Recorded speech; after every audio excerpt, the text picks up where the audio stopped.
in our headlines on this Tuesday, October 22nd. South Korea condemns what it called a military collusion with regard to North Korean troop involvement in Russia's war against Ukraine following a UN Security Council meeting where members sought to assess the regime's acts of aggression. Meanwhile, in the Middle East, Israel says it has assassinated the individual in charge of funding the Lebanese militant group Hezbollah during an attack in Damascus, Syria, earlier on Monday.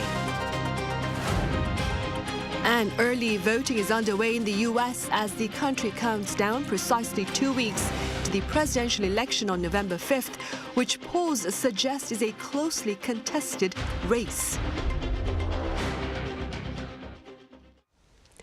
We start with details of a rather disturbing image that has been shared online as the international community addresses North Korea's latest displays of defiance in support of Russia's warfare in Ukraine. Our foreign affairs correspondent Bae Eun-ji reports. North Korean and Russian flags displayed side by side, supporting claims that the North has sent troops to assist Russia to fight against Ukraine. A pro-Russian social media account posted this image, saying that it was taken in Pokrovsk, one of the strongholds on Ukraine's eastern front. Citing the head of the Center for Countering Disinformation at Ukraine's National Security and Defense Council, Ukrainian local media reports that whether the flags were actually there or photoshopped, Russia is apparently trying to create fear in Ukraine, to make people believe that there are hundreds of thousands of North Korean troops.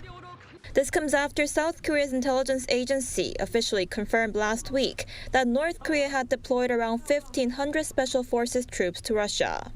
Ukraine followed up with its own evidence, releasing a video showing soldiers lining up to receive their uniforms and equipment while speaking Korean, and a questionnaire that appears to have been prepared by Russia for North Korean soldiers for their military uniform measurements. Ukrainian President Volodymyr Zelensky on Monday called for decisive action from its allies. It is obvious that Putin fears peace, which is why he is looking for ways to escalate the aggression and involve North Korea on the front line. Amid rising concerns, military cooperation between Pyongyang and Moscow is being voiced among the international community. During a UN Security Council meeting in New York on Monday local time, South Korea's ambassador to the United Nations said that by dispatching a large number of troops, North Korea will likely become an active belligerent in warfare, and that this could have consequences for all. This is not merely an attack on the very integrity of the Security Council sanctions regime. It is a blatant attempt to undermine peace and security, not only in Europe and in Northeast Asia, but also across the entire globe. The United States, which is yet to confirm the deployment of North Korean troops, told the 15-member council that if Russia is indeed turning to the North for manpower, it will be a sign of desperation on the Kremlin's part. If true, this marks a dangerous and highly concerning development and an obvious deepening of the DPRK-Russia military relationship.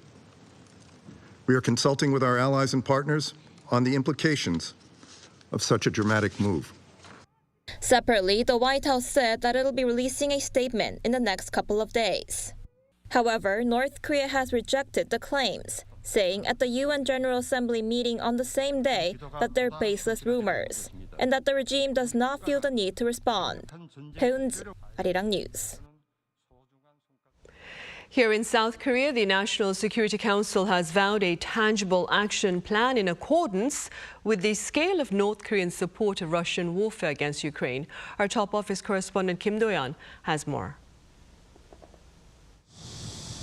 A quote, military collusion is what the presidential office called North Korea's deployment of troops to support Russia's invasion of Ukraine while calling for an immediate halt and the retrieval of forces.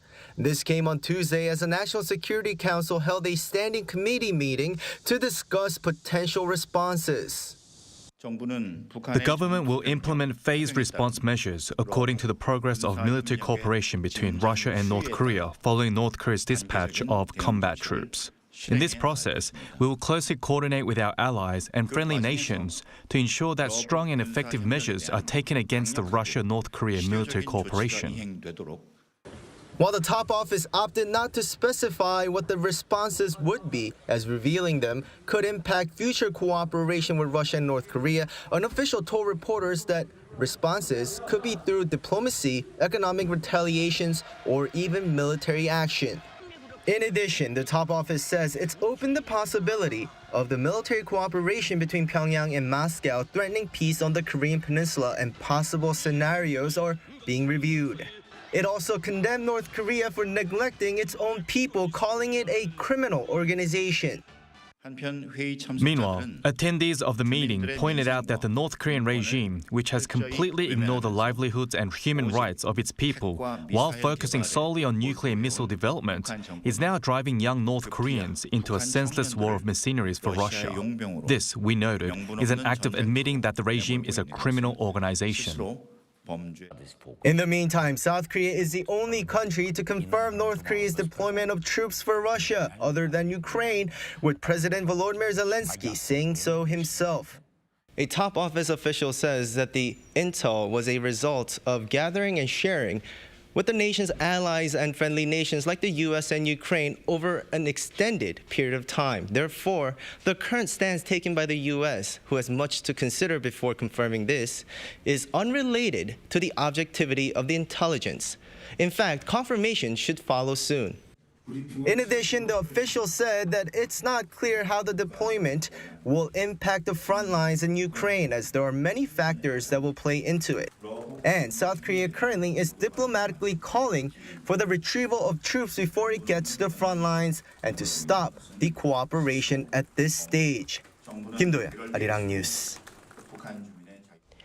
Russian President Vladimir Putin, meanwhile, is playing host to this year's BRICS summit starting today, that is Tuesday, under the shadow of his war in Ukraine, and much attention is on the agenda of his interactions with its BRICS partners. Our Choi Soo-hyung reports.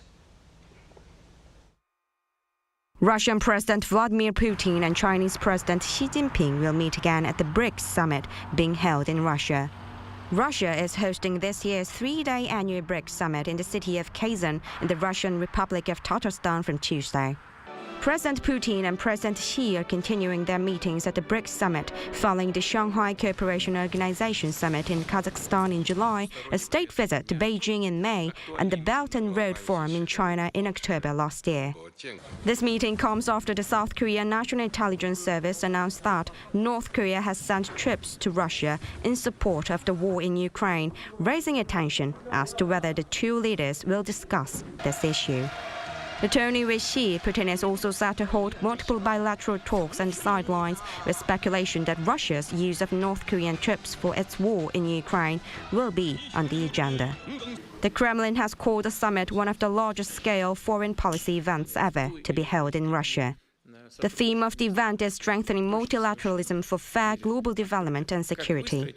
Amid heightened geopolitical tensions, BRICS, a group designed to bring together developing countries to challenge Western dominance, will kick off its largest summit yet, with 5 new member states this year.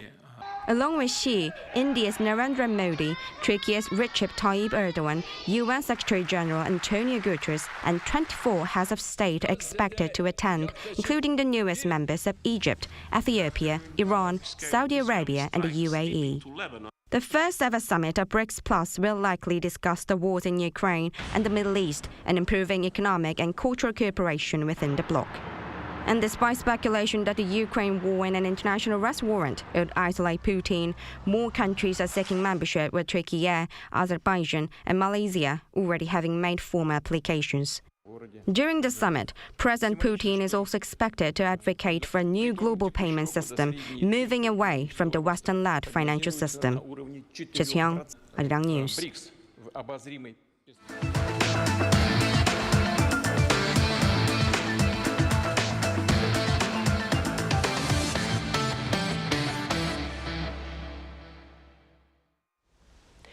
In the Middle East, the man in charge of funding the Lebanese militant group Hezbollah has reportedly been killed in Syria. Our Park Gonu reports. More Israeli attacks to cut off financial support for Hezbollah. On Monday, the Israeli military said it conducted an airstrike on Damascus, Syria, resulting in Hezbollah's financial arm, who's been supporting the militant group with Iran-backed funds, dead. It also said it'll carry out more attacks in the coming days. Israel also launched airstrikes against Beirut on Sunday evening, targeting branches of a financial institution linked with Iran-backed Hezbollah. According to the Israeli military, it targeted money held by the Al-Qard Al-Hassan Association, which offers financial services to civilians in regions where Hezbollah has strong support. The airstrikes also targeted branches located in southern Lebanon. Israel and the U.S. have accused the association of being a cover for the militant group to fund its activities. Meanwhile, U.S. Special Envoy Amos Hochstein said Washington is working on a plan to end the conflict between Israel and Hezbollah for good, as the Biden administration looks to prevent the situation in the Middle East from spiraling out of control. Well, the United States wants to end this conflict as soon as possible. We're working with the government of Lebanon, the state of Lebanon, as well as the government of Israel, is to get to a formula that brings an end to this conflict once and for all. Hochstein, who's in Beirut, said he held a very constructive meeting with Lebanese Parliament Speaker Nabi Berri, a close ally of Hezbollah. Berri has been engaging in diplomatic efforts to end the conflict with Israel. With the U.S. presidential election only 2 weeks away, U.S. Secretary of State Antony Blinken is visiting the Middle East once again, hoping to push for negotiations to end the war in Gaza and secure the release of Israeli hostages held by Hamas. Blinken's trip will be from Monday to Friday, taking him to Israel and other Middle Eastern countries. According to the U.S. State Department, Blinken will also seek to continue discussions on post-war plans and emphasize the need for Palestinians to find new ways to rebuild their lives. Park Gonu, Arirang News. Right. In precisely 2 weeks' time, the U.S. will elect a new leader to take on a host of tasks both at home and overseas. For more on the U.S. presidential campaign, its polls as well as prospects, here's our political correspondent, Ishihu.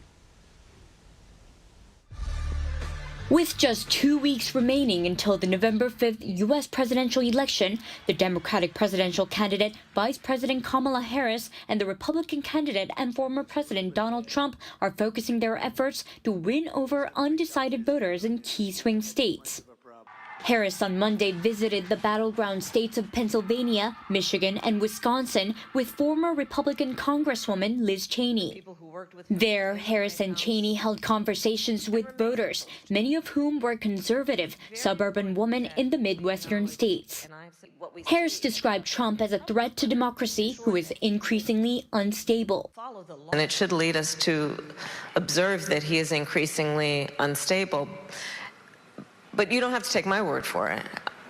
Listen to the people who know him best. Cheney, the daughter of Dick Cheney, the vice president under President George W. Bush, and one of the most prominent Republicans to have endorsed Harris, backed her up. He's a man who's unfit to be the president of this good and honorable and great nation. Speaking on abortion rights and national security, Cheney painted Trump as irresponsibly dangerous, while describing Harris as the reasonable choice. Meanwhile, Trump visited another battleground state, North Carolina, whose conservative mountain regions were recently hit by Hurricane Helen. Trump appealed to religious voters, saying that he was saved during July's assassination attempt against him by a supernatural hand. And I would like to think that God saved me for a purpose, and that's to make our country greater than ever before. At another rally, Trump expressed strong outrage about a top voter concern, border security, and criticized the current administration. Biden put this total stupid person in charge of our border. Think of it. Never made a call, never went there. She let it just she said, keep those borders open, let everybody come in. On Monday, early voting opened in Florida and Texas, while some opened their booths last week. According to NBC's early voting tracker, more than 14 million Americans have already cast their ballots. And as opinion polls show a close race, the race for the White House remains a toss-up.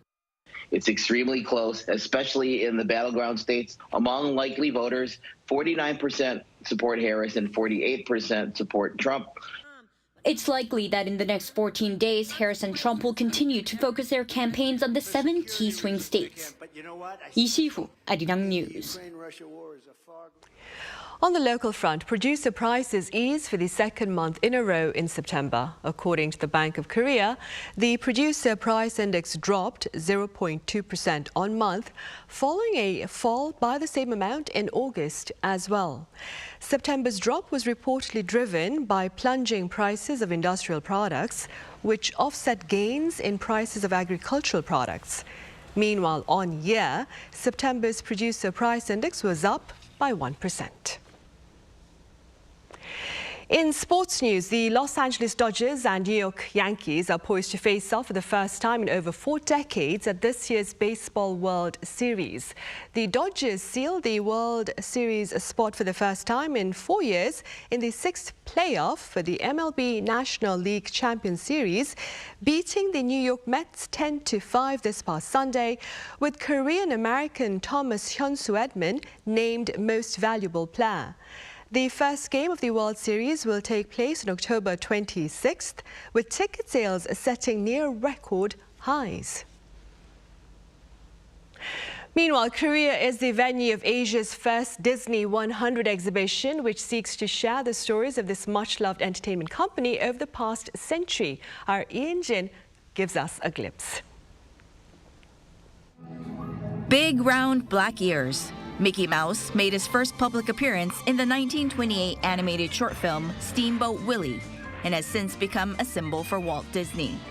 Now, marking a first in Asia, a special exhibition has arrived in Korea, offering a glimpse of Walt Disney's 100 years of magic.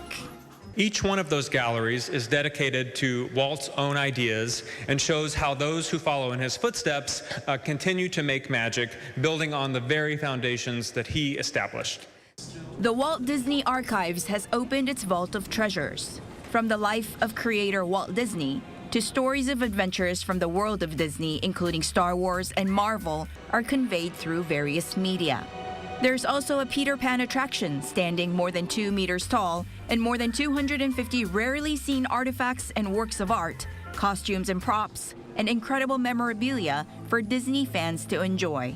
What's also special is that costumes from the 2023 Indiana Jones movie, The Dial of Destiny, are being exhibited for the first time in Seoul. This exhibition is running in only 2 places around the world, one in Kansas City in the United States and the second here in Seoul.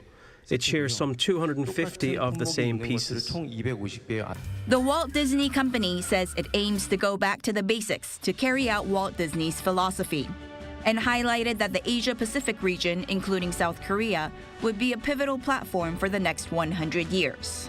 The exhibition is being held at the K Museum of Contemporary Art until December 31st. Yoon-jin, Arirang News. Also, a museum here in Seoul is showcasing a treasure trove of ancient Korean artworks that have yet to be shared with the broader public. Our Han Naeun has details. How long has Kansong waited to attain a collection of artworks that are rare to the eyes of the world? That is an excerpt from a narration about the Worya Milhue, or a secret meeting under the moon by Joseon-era painter Shin Yun-bok, in the possession of Kansong Art Museum. O Se-chang wrote this to include details of the works. He was a calligrapher and an independence activist who inevitably had a great influence on the formation of Korea's modern history and culture. You can get a glimpse of his perspective at this exhibition being held at the Kansong Art Museum. The exhibition will also include an unprecedented calligraphy masterpiece titled Hwajong by Princess Cheongmyeong, the daughter of King Seonjo of the Joseon dynasty. The exhibition showcases a comprehensive study of O Se-chang's calligraphy history, which has had a great influence on the formation of the Kansong Art Museum's collections. He primarily collected paintings from the Joseon dynasty, and it appears this is a project based on works obtained in that process. Later, O Se-chang passed it on to Kansong in 1937, and it became part of the Kansong collection. O Se-chang, Kansong's teacher, is also famous for leaving an album featuring a collection of Korea's painting history called the Keunyeok Hwahui. Kunyok has the meaning a lot of mugunghwa, which, as the national flower of South Korea, symbolizes the country. And the collection illustrates the changes in the development of painting in Korea throughout its history. And contrary to what had been thought, it has been confirmed that the Kansong Art Museum holds 3 volumes of the Kunyok Hwahui. There is great significance in the collection of the albums themselves, but it has never been highlighted. The 160th anniversary of his birthday may be just the right time.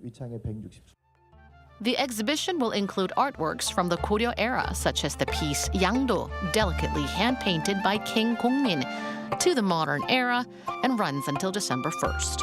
And for the first time since its renaming 53 years ago, the Kansong Art Museum has decided to charge for admission, starting with this exhibition. Pandan, Arirang News.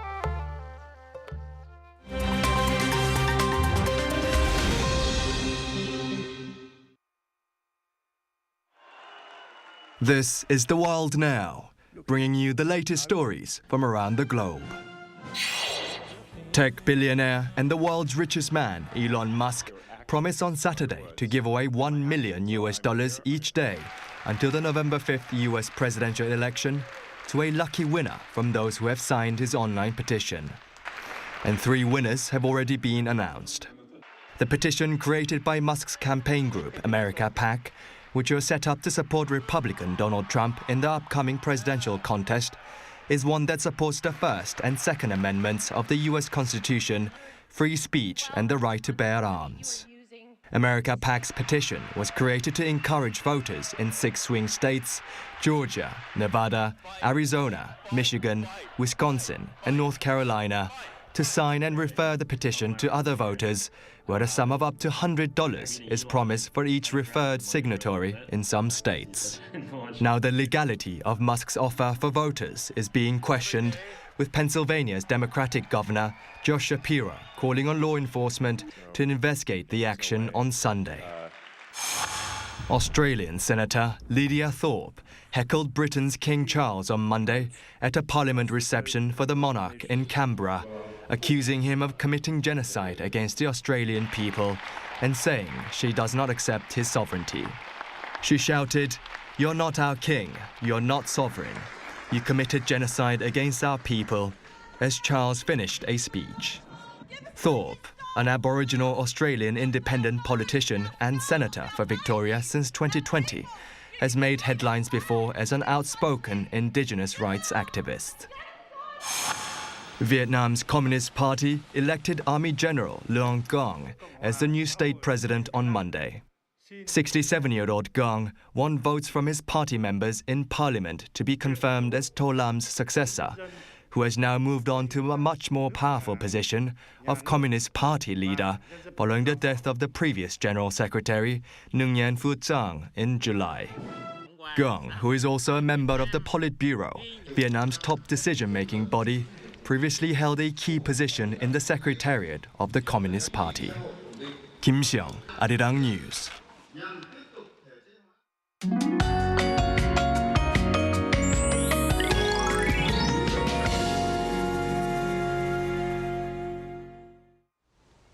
All heavy rain warnings on the south coast have been lifted, but autumn rain is falling across the country, causing some cold temperatures.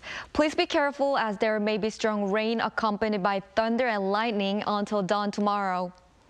It will rain up to 50 millimeters in eastern parts of Gyeonggi-do Province, western parts of Gangwon-do Province, and northern Chungcheongbuk-do Province. 5 to 40 millimeters in the Seoul metropolitan area and other inland areas, and 20 on Jeju Island. This rain will mostly stop at dawn tomorrow. Please pay attention to traffic safety as visibility will be low and the roads will be slippery in areas with rain. Tomorrow morning, Seoul will start off chilly at 11 degrees Celsius, Gwangju and Gyeongju 13 degrees. Daily highs will move up to 16 in Seoul, Daegu and Jeju 20 degrees. On Thursday morning, the temperature in Seoul is expected to drop to 8 degrees Celsius, and autumn cold is expected. That's all for Korea. Here are the weather conditions around the world.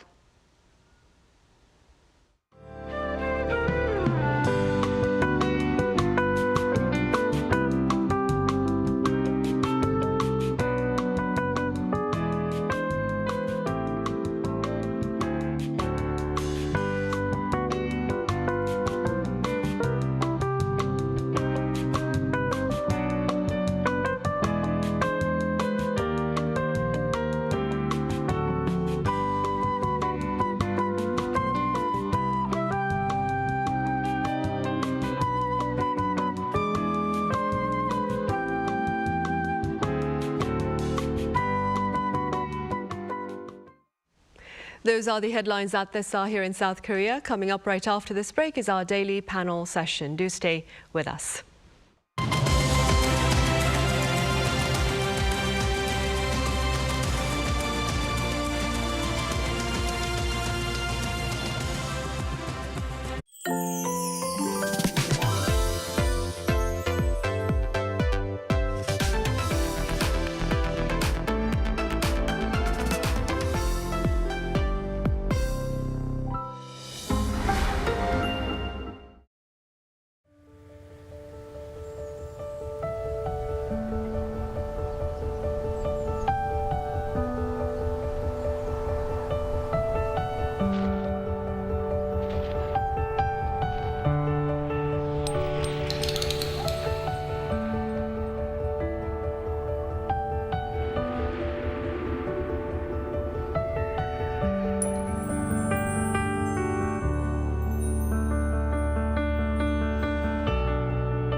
K-pop girl group New Jeans made quite a bit of headlines in recent days when its member Honey made her way to the National Assembly to testify on the presence of bullying within her work environment. We have details on Press Perspective today.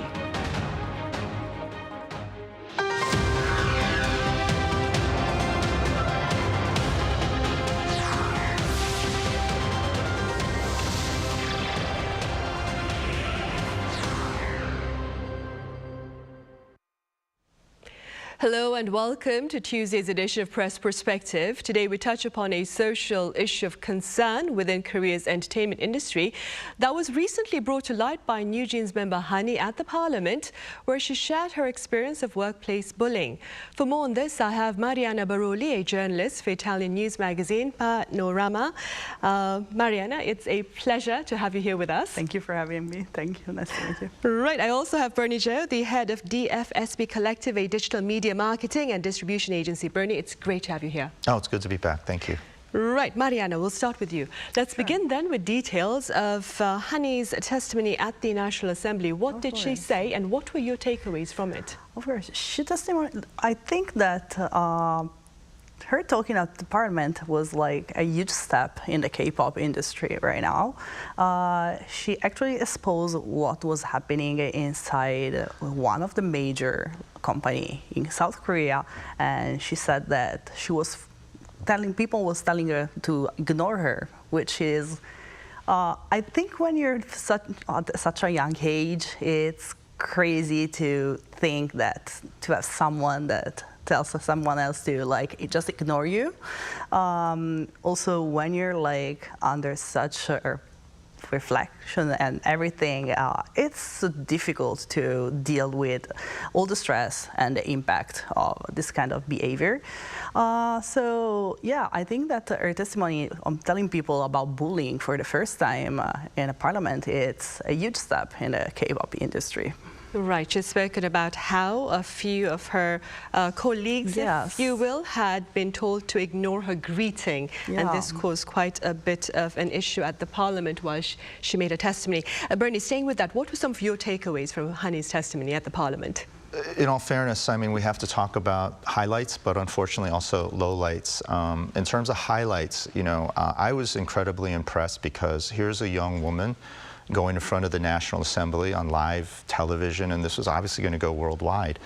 And she had tremendous poise. It was heartbreaking to listen to, but more importantly, you know, it was extremely authentic, very real, and maybe at times borderline raw. But, you know, she laid it out there for everyone to listen and to digest, and I thought that was a huge plus. I mean, again, we have to take into account her age. She's very young. It's not even easy for an adult my age, your age, any of us, to go there and do what she did.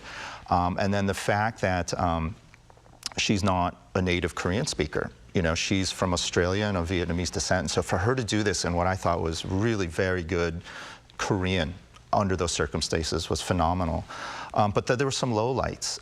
You know, it was just a very serious hearing and a panel and a committee. And then it digressed into basically being a fan meeting. I mean, it was utterly, absolutely tasteless. I don't know why this particular individual still has his job, but, you know, just to put it out there, Chung In-sup, the president of Hanwha Ocean, who was there to testify about 5 workplace deaths, smiling, grinning, and taking a selfie with Hani was utterly, absolutely tasteless. There was a little bit of unintended comedy where you had a congressman who was, you know, putting out some very serious questions, but yet the camera caught a little bunny sticker on his laptop indicating he is a New Jeans fan, which, you know, many of us are. And then there was, you know, another congresswoman who went out of her way. She was a chairwoman for another committee, and she may have delayed her meeting because she wanted a selfie. And so the lack of professionalism from certain politicians and certain businessmen was unfortunately a low light. But overall, you know, I think that this hearing, there were many who wanted to see harder questions, tougher questions being asked, because there were many who felt, you know, she had addressed a lot of things that were already out in the press, and people wanted to press more to find out if they could go deeper. But nonetheless, the conversation's opened, the discussion is opened, and I think that was really the intent of having her testify. Right, and before we delve further into the presence of bullying within the entertainment industry here, Mariana, can you tell us a bit about bullying, perhaps in the workplace over in Italy? Of course. Italy is a strange, we have a strange behavior. Like when it comes to bullying, people like immediately connect to social media and share everything. Like, oh, this is happening and it's here, like invite me on TV, let's talk about it. And they keep it very real and very straightforward. Going online. Yes, immediately. But I think this is like something that is happening lately in the last 5 years. Before that, we experienced something similar, but connected to bad luck. There was like a very famous singer. His name is Marco Masini, which won a lot of contests in Italy. Is one of the biggest singer, and it was people was telling that he brings unluck. He was an unlucky guy, and if you just meet him, he will bring luck. He will keep luck away from you. So you know, it was so bad, and it was cut off from TVs and the music scene cut it off him totally. But it wasn't the only one. We had a lot of this kind of events in Italy. It was like I think in the early 90s. Now everyone is relating to social media to expose this kind of behavior and trying to overcome it and maybe become more famous over that. So I think everywhere in the world we have bullying, and especially in the entertainment industry. But yeah, Italy is kind of taking advantage of that to become more famous. So I don't know if it's good or bad. I think it's kind of bad, honestly, because sometimes we go overboard with that. But yeah, this is what's happening in Italy right now. And back in the situation in South Korea, have you covered any related stories that is related to bullying within the K-pop industry? Not on my magazine, because I usually choose to express only the arts of the artists. So I usually do interviews. So I let them talk. I let them tell me everything they want, and they don't address that kind of issues very much. But on my social media, yeah, I support every cause that it's against bullying and everything. So not on the magazine, not yet. I think that the Italian press is still not ready for that. But if an artist wants to address that on an interview, it's more than welcome. Right, right. Bernie, and before we even go any further, bullying, of course, is believed to be prevalent in industries beyond that of the K-pop industry here in Korea. That being said, there have been growing calls for some tangible efforts to better address the presence of bullying. What are your thoughts with regard to such efforts in the entertainment industry here in Korea? I mean, I think when we talk about bullying, it's kind of within the context of possibly maybe related to school or young people. But you know, as you get older and you get into the workplace, we talk about toxic work environments, but it's the same beast. And when we talked about, you know, this high Bador situation, but particularly what New Jeans had to endure, I think that, you know, definitely there was clear signs of a toxic workplace environment. I think isolated, if you look at a band member being snubbed in an elevator or in a passing hallway, just that isolated incident alone, it's hard to say this is workplace, you know, bullying. But taking into consideration all the other things these young women had to endure, whether it's, you know, certain employees on a company bulletin board talking smack about the band, to recorded conversations of the company officially downplaying their success in Japan. When you take that all into consideration, that obviously in many ways looks like a very toxic workplace environment where these young women are in many ways being frustrated, or perhaps even being prevented from finding true success. That being said, you know, a lot of people overseas like to assume and maybe even criticize that the K-pop industry is in some way, shape, or form exploitative. Years ago, maybe. Now, I don't think so. And the reason I say that is because a lot of Korean music artists, they have to abide by rules and regulations set by the Korean Fair Trade Commission as well as by the Korean Ministry of Culture. They're standardized contracts that not only promote, but more importantly, protect actors, actresses, artists, and particularly trainees. Now, the last time I checked the standardized contract that was drafted by the Korean government, it had provisions related to overwork protections, to mental health protections. But I think in light of this incident, and I haven't seen it, and I'm sure I may see it soon, but there's a likelihood that when it comes to toxic workplace conditions, hopefully the government may add new addendums to these standard contracts saying, hey, if you're in this situation. But if an artist right now is currently undergoing something under duress, there are hotline numbers. There are places where they can file claims and complaints, arbitrate, mediate, and if need be, they can break out of these contracts. But the government has addressed many issues and problems that artists have faced, and this is obviously something that probably will need to be considered in the next version or the next update or the next revision for artist contracts here in Korea. Right. And in the meantime, Mariana, another form of abuse targeting K-pop artists on the home ground is fan entitlement. Now, this is an unfortunate scenario, of course, in which fans believe they are entitled to perhaps dictate the fate of artists who have allegedly not lived up to certain expectations. First, Mariana, do you believe K-pop artists are held to higher ethical and moral standards as compared to their counterparts elsewhere? Yes, absolutely. If we're talking about something that is happening, for example, with Suga of BTS, which is like insane for the international press, like seeing someone going on like a skate and being such under highlights and shedded by the fans, or like what is happening with Rise. I like how the international fan base is moving forward. Like, we're part of this. We're paying money. We're also spending money on these people. So, but yes, they are held on to a much higher standard. And I think it's because we still see Korean artists very far away from us. Since since we're not speaking the same languages, we're still seeing them on a very pedestal, like they're here and we're still here, and we still look up at them like they do need to have values, do need to speak for the people, be the idols of the world, but in the end they're just people like us with flows, and everyone can have a drink, come on, and like walk around in the street like being a bit dizzy. Without harming anyone. So I think that, yes, compared to the global counterparts, there is a much higher standard that, but I think it's especially something connected to Korea, honestly. International fans can listen more and can totally understand more their behavior. So probably they see more as people, but yeah, they're still so far away that they might be still on a higher standard. Right, and for a perspective here from the domestic front, Bernie, speaking as an industry insider, what are your thoughts on the notion that Korean entertainers, K-pop artists, of course, are held to a higher standard compared to their global counterparts? Well, and I think naturally, globally, whether you're an athlete, whether you're an artist, or whether you're a celebrity, just by default, you're going to be put on a pedestal.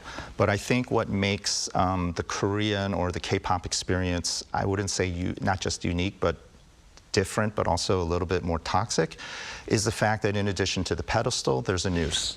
And the standards are so high, fans don't want the best version of their favorite artist, they want the perfect version. And we know that's not possible because everyone's human.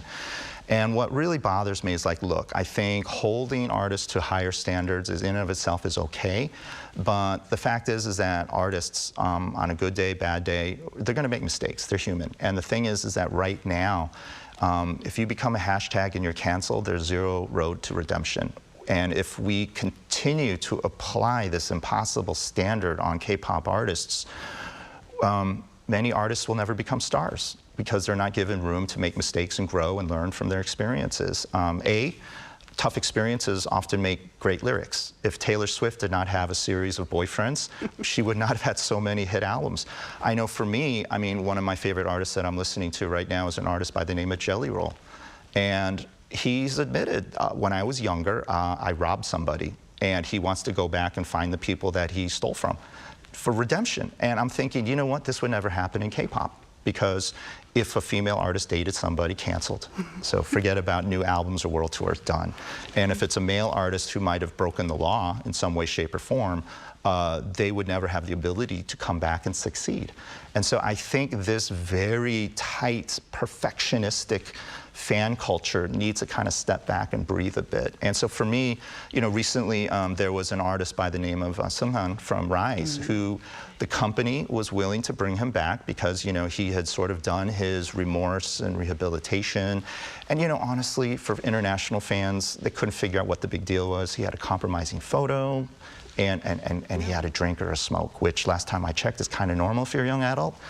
But he was basically, I mean, the company was terrorized for trying to bring him back. And, you know, this poor member, he read the tea leaves and said, you know what, might not be a good idea for me to come back. I hope he does find success as a solo artist, but the fact he couldn't go back to his band because certain fans, and again, this bothers me more than anything else, they're not the most, they're not the majority, they're just the loudest and a very vocal, loud minority. The fact that they can wield this much power and influence on an artist's career trajectory is shocking. And, you know, it's, look, some artists deserve to get canceled, but many of them deserve a second chance. And if we look at some of the most popular celebrities and artists right now, many of them at some point may have said something or done something that got them canceled now. But back then, they were given some room to breathe and grow and learn from it. And so it's something that I think, you know, obviously is worth more discussion. And, you know, I can't have the answer in the next 10 seconds, but I'll leave it at that. Right, which is understandable, of course. Meanwhile, Marianne, then, as we await for some tangible advances in efforts to eliminate bullying and, of course, to deal with the, as Bernie said, toxic practices within the industry itself, then what do you believe has been the merit of Honey's testimony at the Parliament last week? Honestly, I think it was just a baby step. As Bernie said, it was like a fan meet at some point. So I think we can do better. K-pop can do better. And probably we need a more valuable voice to speak out for these toxic places. Honestly, I think it's just a baby step. We're just at the beginning of it, and we need much more. I think I would love to see something more from Rise, honestly, and SM taking position on what is happening, because I think it is a shame for them, like for a young guy to be cancelled that way. So I don't think Honey has any merit, honestly. I think it's just a baby step in this long, long path. But hopefully a baby step in the right direction. Yeah, then. maybe. Bernie, here now, of course, the million-dollar question. How do we build empathy to perhaps encourage action against abuse within the K-pop industry? Well, given the size of the industry, I think it's probably better off as the billion-dollar question. In terms of building empathy, look, I think just publicly discussing and having artists come forward and saying, you know, like, this is something I'm enduring, I think is a step in the right direction. I wouldn't say baby step, I'll just go and say a big step. But one of the things that concerns me and bothers me through this whole process is this idea that if and when an artist files a claim and reports, hey, I might be a victim or being subjected to, you know, being bullied, the fact, and again, I'm not going to single out HYBE, I've seen this happen at many Korean corporations. When a grievance is filed, they will internally investigate. They'll ask the employee, hey, did you do something wrong? And they go, no, I didn't do anything wrong. And they're like, hey, if they didn't see it, they didn't hear it, and there's no evidence that we can find, oh, by the way, it might have been destroyed, nothing happened. And so I think that moving forward, if and when genuine grievances are filed, that outside parties, third parties, or something more reliable can be relied upon to find out what really happened. Because, you know, one of the problems with big corporations, and again, not just HYBE, but just in general in Korea, is that if a problem arises, they self-investigate to protect themselves. And often those who are whistleblowers are found to not have a voice and sometimes subjected to even further abuse or retribution. And so I think that if the government is looking to seriously combat this problem, just the idea of how to investigate these grievances, I think, needs to be re-looked at. Because, look, if a white-collar crime was committed by someone in the finance industry, do you think their company's going to look and ask their employee, hey, did you do something wrong? Of course not. They're going to say, I don't know anything. Don't check my keyboard. I think we need to apply similar standards of best practices across different industries, but particularly here in entertainment and music as well. Right, and hopefully Hani's testimony then has started the conversation then. All right, Bernie, as always, thank you so much for your insights today. And Mariana, thank you very much for your time and your thoughts. So much. Thank you. Right, well, that is all the time we have for this edition of Press Perspective. Thank you for watching.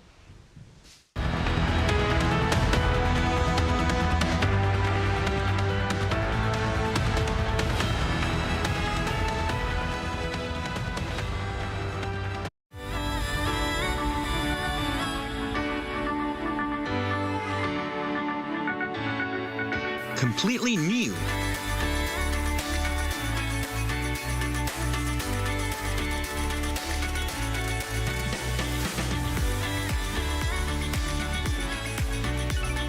But something anyone can relate with.